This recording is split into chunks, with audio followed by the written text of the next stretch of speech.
Réformer le réformateur, c'est-à-dire instaurer un principe vertueux parmi ceux qui nous gouvernent, est essentiel. C'est d'ailleurs l'objet de travaux récents de l'Institut de l'entreprise.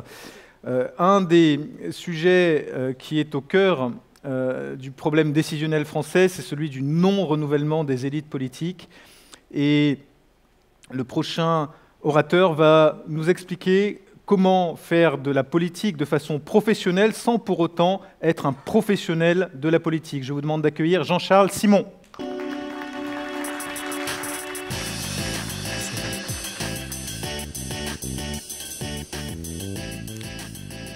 Bonsoir.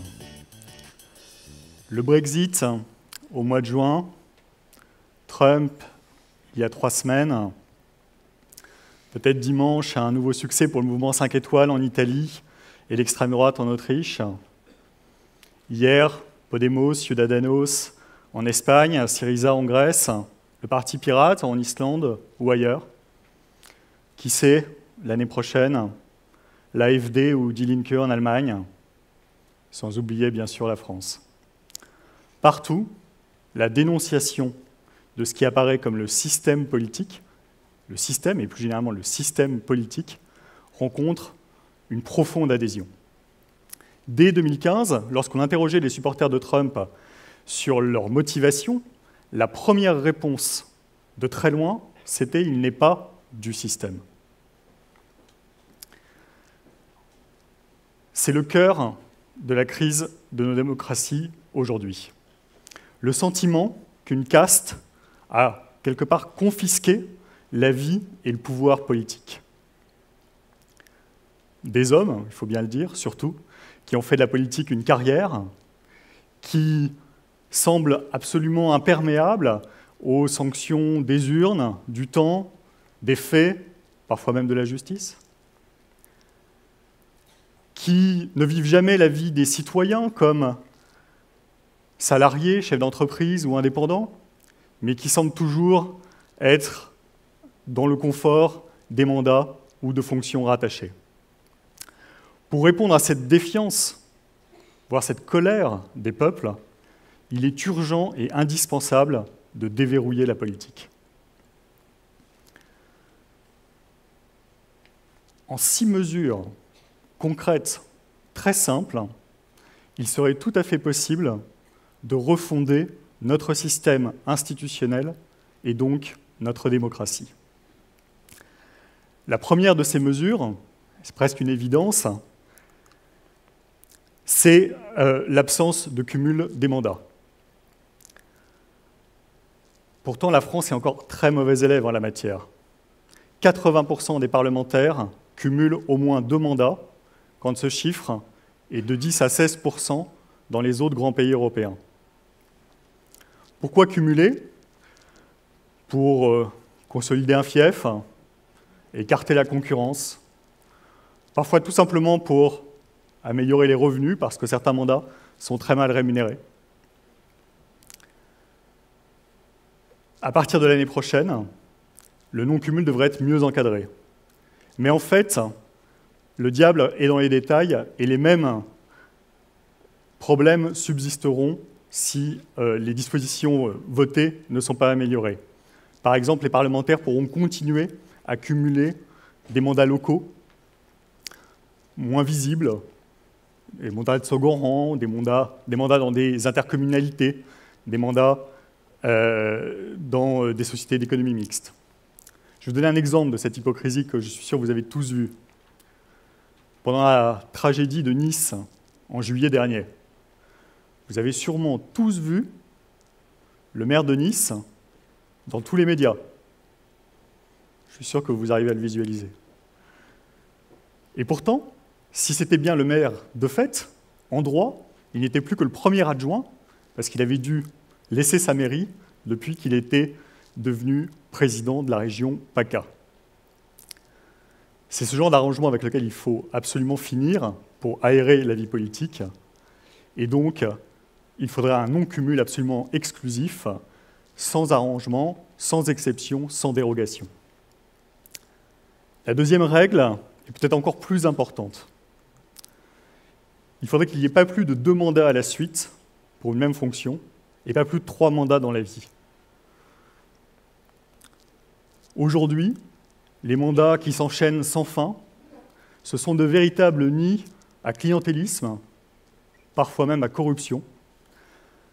Ils délégitiment quelque part le suffrage universel parce qu'ils imposent des liens de dépendance entre administrés et élus, via les marchés publics, via l'emploi public, via les autorisations réglementaires, les cadeaux faits aux administrés. Pour empêcher ces rentes à vie, c'est la constitution de ces fiefs inexpugnables, il faut absolument faire comme ça existe dans certains pays, et comme on l'a fait d'ailleurs pour la présidentielle, pour la présidence de la République, limiter à 2 mandats consécutifs une même fonction. Et pour éviter les arrangements qu'on pourrait imaginer en jonglant d'un mandat à l'autre et en y revenant, eh bien, il ne faudrait pas plus de 3 mandats consécutifs dans la vie. Là, on ferait vraiment respirer autrement la démocratie. Dans le même ordre d'idées, il faudrait des mandats plus courts, des mandats limités à 4 ans. 6 ans, comme aujourd'hui pour les sénateurs et les maires, c'est beaucoup trop long par rapport au rythme de notre époque.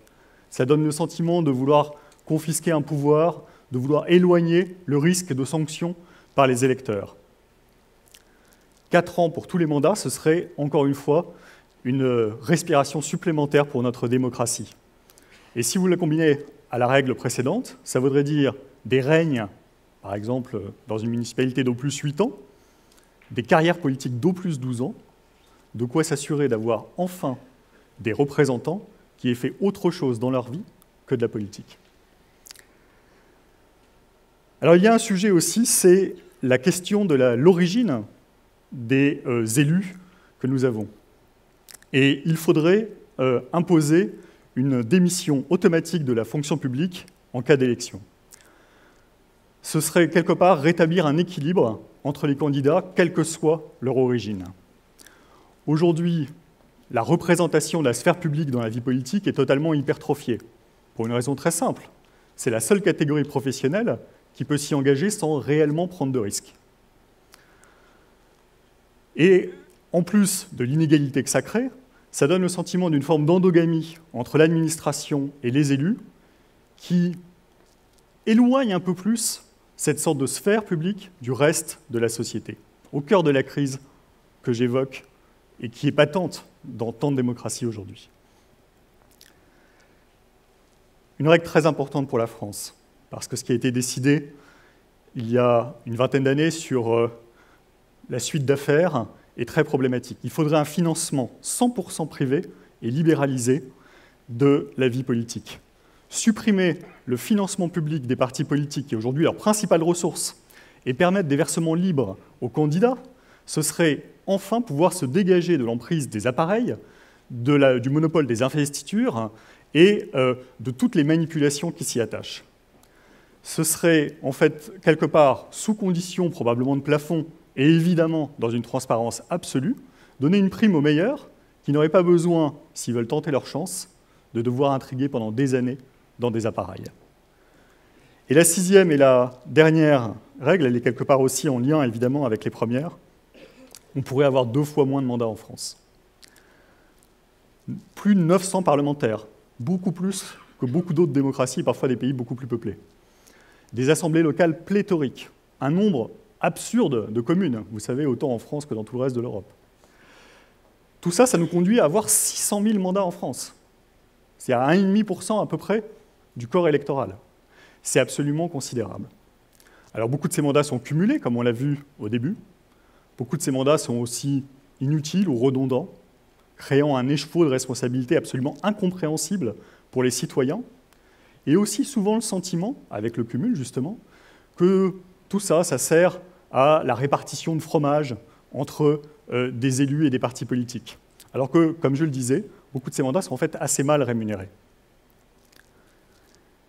Il faudrait donc, en simplifiant ce que tout le monde appelle de ses voeux, je crois, les échelons territoriaux, en regroupant des communes, en allégeant des assemblées qui sont, comme je le disais, également très fournies. Se donner les moyens de diviser par 2 le nombre de mandats. Un mandat par élu, un élu dévoué par mandat, rémunéré en conséquence, et pas plus de 8 ans. Vous le voyez, 6 réformes concrètes, pragmatiques, assez simples, qui relèvent pour l'essentiel, même pour quasiment toutes, de la loi et du règlement, sauf la réduction d'1 an du mandat présidentiel, qui serait d'ordre constitutionnel, mais qui n'est pas la mesure la plus importante ici, et la France serait totalement changée.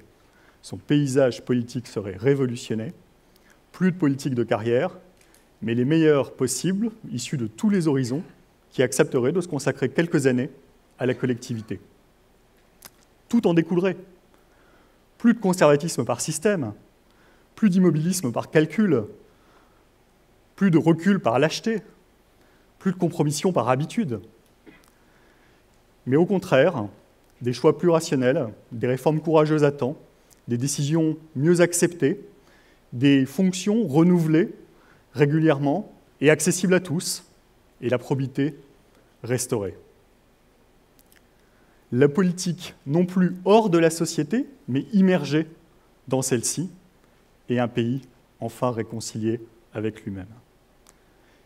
Il est encore temps de réformer notre système politique.